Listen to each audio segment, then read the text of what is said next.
आदाब नमस्कार, मैं शाहिद उमैर। स्वागत है आप सभी का सियासत टीवी के साउथ इंडिया एक्सप्रेस में। आइए देखते हैं मुख्य समाचार।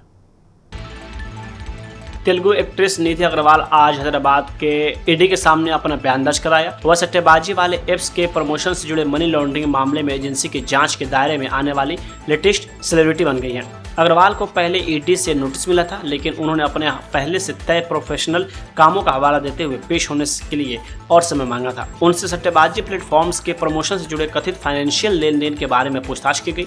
अधिकारी इस आरोप की जांच कर रहे हैं कि प्रमोशन के लिए उन्हें हवाला के जरिए पैसे दिए गए थे। ईडी ने इस मामले में अब तक 21 मशहूर हस्तियों के खिलाफ केस दर्ज किया है। यह तेलंगाना में गैर कानूनी सट्टेबाजी एप्स के प्रचार प्रसार के खिलाफ की जा रही बड़ी कार्रवाई का एक हिस्सा है।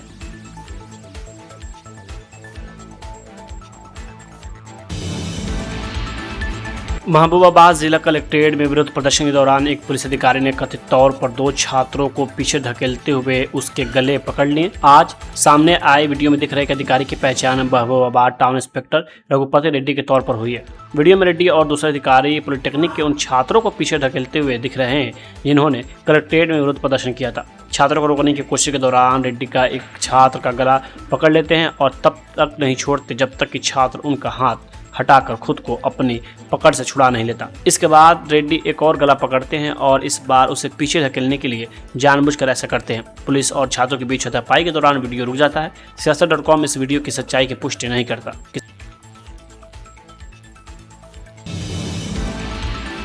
हैदराबाद पुलिस ने आज तेलंगाना विधानसभा में बीआरएस के deputy leader T Harish Rao और पार्टी के कुछ अन्य नेताओं को नजरबंद कर दिया ताकि उन्हें Telangana institute of medical sciences जाने से रोका जा सके। कोकापेट में हरीश राव के घर पर तनाव का माहौल बन गया क्योंकि पुलिस ने उन्हें सनतनगर से टिप्स जाने से रोक दिया। इस अस्पताल का उद्घाटन मुख्यमंत्री ए रेवंत रेड्डी ने 17 अगस्त को किया था। पुलिसकर्मियों ने हरीश राव की गाड़ी को रोक दिया जबकि पूर्व मंत्री उस सुविधा केंद्र का दौरा करने पर अड़े हुए थे जिसकी नींव बीआरएस के शासनकाल में रखी गई थी। बीजेपी की केंद्रीय टीम में फेरबदल पर गोशामहल के विधायक टी राजा सिंह ने कहा कि बीजेपी के राष्ट्रीय कार्यकारिणी समिति में तेलंगाना के बीजेपी नेताओं के लिए एक भी जगह नहीं है। पहले हाईकमान ने तेलंगाना के बीजेपी नेताओं को अहम पद दिए थे और उन्होंने अच्छा काम भी किया था। बीजेपी को मौजूदा राष्ट्रीय अध्यक्ष नितिन नवीन हर राज्य में पार्टी को मजबूत करने और हर जगह पार्टी को सत्ता में लाने के लिए एक नई टीम बना रहे हैं, लेकिन तेलंगाना से एक भी नेता को कार्यकारिणी समिति में जगह नहीं दी गई। वरिष्ठ नेताओं को इस बारे में सोचना चाहिए कि ऐसा क्यों हुआ। हर बार गुटबाजी होती है और नेता एक दूसरे की शिकायतें लेकर दिल्ली जाते हैं। आगे उन्होंने ये भी कहा कि मेरा मानना है कि इसलिए पार्टी ने दूसरे राज्यों के नेताओं को मौका दिया है। हम तेलंगाना के बीजेपी नेताओं से अपील करते हैं कि वे गुटबाजी छोड़कर एक मकसद के साथ मिलकर काम करें।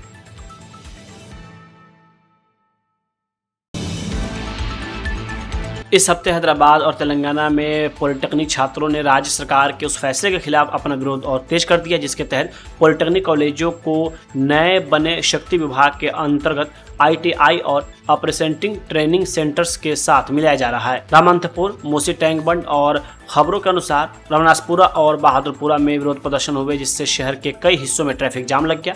यह विरोध प्रदर्शन 3 जुलाई को जारी किए गए GO 97 की वजह से हो रहे हैं। इस आदेश के तहत labour employment training and facilities department का नाम बदलकर शक्ति यानी skill human capital and knowledge training initiative कर दिया गया है और पॉलिटेक्निक कॉलेजों को यंग इंडिया स्किल यूनिवर्सिटी के दायरे में लाया गया है। मंगलवार को रामनाथपुर में सरकारी पॉलिटेक्निक के छात्रों ने इलाके में सड़क के जाम कर दी। वे स्कीम को रद्द करने और मर्ज यानी विलय को वापस लेने की मांग करते हुए नारे लगा रहे थे। इस प्रदर्शन की वजह से काफी दूर तक ट्रैफिक जाम रहा और लोगों को दूसरे रास्ते खोजने पड़े।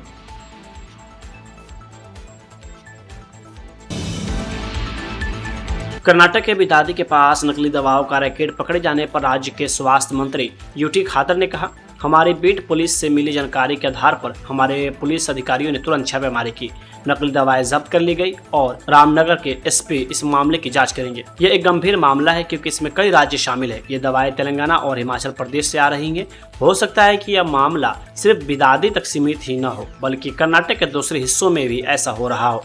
हमें अच्छी तरह से जांच करनी होगी ताकि यह पता लगाया जा सके कि यह सब कहां से और कैसे हो रहा है। मेरा मानना है कि केंद्र और राज्य दोनों को इस पर मिलकर काम करना चाहिए। हम इस स्थिति के बारे में केंद्र को लिखेंगे और उनसे नकली दवाएं बनाने वाले सभी फैक्ट्रियों को तुरंत बंद करने का आग्रह करेंगे। उन्हें इस मामले का स्वतः संज्ञान लेना चाहिए, कार्रवाई शुरू करनी चाहिए और जांच भी करनी चाहिए।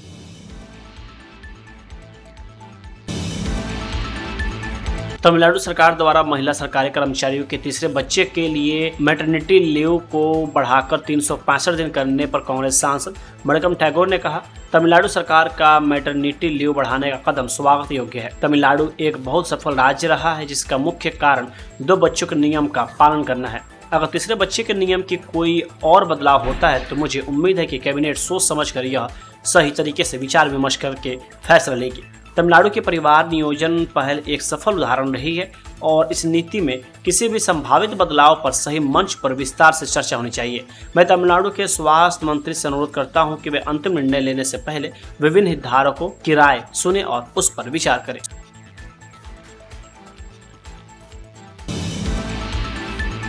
तमिलनाडु में विजय सरकार ने यूटर्न लेते हुए छात्रों के विरोध प्रदर्शन पर रोक लगाने वाला आदेश वापस ले लिया है। डायरेक्टरेट ऑफ कॉलेजिएट एजुकेशन यानी DCE की ओर से जारी ये उपाय वामपंथी पार्टी और तमिलनाडु कॉकरोच जनता पार्टी आयोजित कार्यक्रमों को ध्यान में रखकर किए गए थे। तमिलनाडु सरकार के इस फैसले को कॉकरोच जनता पार्टी ने गैर संवैधानिक बताते हुए विरोध किया था। विजय की तमिलनाडु सरकार ने स्कूल, कॉलेज, पुलिस और जिला प्रशासन को यह निर्देश दिया था कि वे छात्रों को प्रदर्शन और आंदोलनों में शामिल होने से रोकने के उपाय करें। हालांकि बाद में सरकार ने अपनी इस गलती को सुधारा और 24 घंटे के भीतर ही इस निर्देश को वापस ले लिया।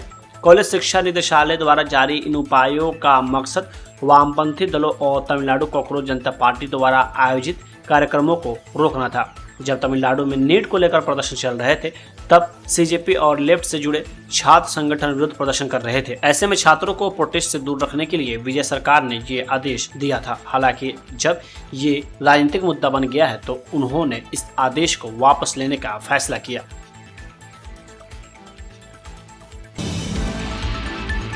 केंद्रीय गृह मंत्री अमित शाह आज शाम चेन्नई पहुंचेंगे और गुरुवार को कोवलम में होने वाली 31वीं दक्षिणी क्षेत्रीय परिषद की बैठक की अध्यक्षता करेंगे। तमिलनाडु के मुख्यमंत्री C. जोसेफ विजय अन्य दक्षिणी राज्यों और केंद्र शासित प्रदेश पुडुचेरी के मुख्यमंत्रियों के साथ इस हाई लेवल कॉन्फ्रेंस में शामिल होंगे। यह बैठक चेंगलपट्टू जिले के कोवलम में ईस्ट कोस्ट रोड पर स्थित एक लग्जरी होटल में होगी। गृह मंत्री शाह का नई दिल्ली शाम से 4:50 पर स्पेशल विमान से रवाना होने और शाम 7:40 बजे चेन्नई एयरपोर्ट पहुंचने का कार्यक्रम है। एयरपोर्ट पर वरिष्ठ सरकारी अधिकारी और बीजेपी पदाधिकारी उनका स्वागत करेंगे। इसके बाद वे सड़क मार्ग से कोवलम जाएंगे जहां वे कॉन्फ्रेंस की अध्यक्षता करने से पहले रात भर रुकेंगे। सीएम विजय के अलावा कर्नाटक के मुख्यमंत्री DK शिवकुमार, केरलम के CM VD सतीशन, तेलंगाना के CM रेवंत रेड्डी, आंध्र प्रदेश के CM N चंद्रबाबू नायडू और पुडुचेरी के CM N रंगासामी भी चर्चा में भाग लेंगे।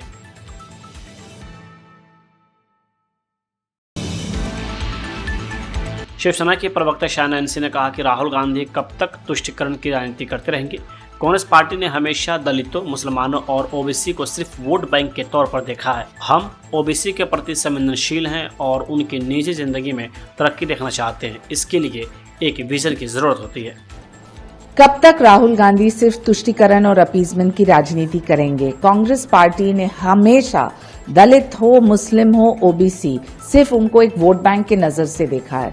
हम संवेदनशील है ओबीसी के प्रति और हम चाहते हैं कि उनकी निजी जिंदगी में प्रगति, उसके लिए उनको शिक्षा, सुरक्षा, आत्मनिर्भर करना बहुत ही जरूरी है और उस परिप्रेक्ष्य में आपके लिए एक विजन प्लान की आवश्यकता है। जो विजन प्लान नहीं है तो बेबुनियादी आप सिर्फ बयानबाजी पे उतरे हैं और सबको पता है कि कांग्रेस पार्टी की कोई नीति नियत नहीं है, कोई निष्ठा नहीं है। तो राहुल गांधी जी, जो आप ओबीसी के मुद्दे उठाते हैं तो एक विजन प्लान के साथ उठाए।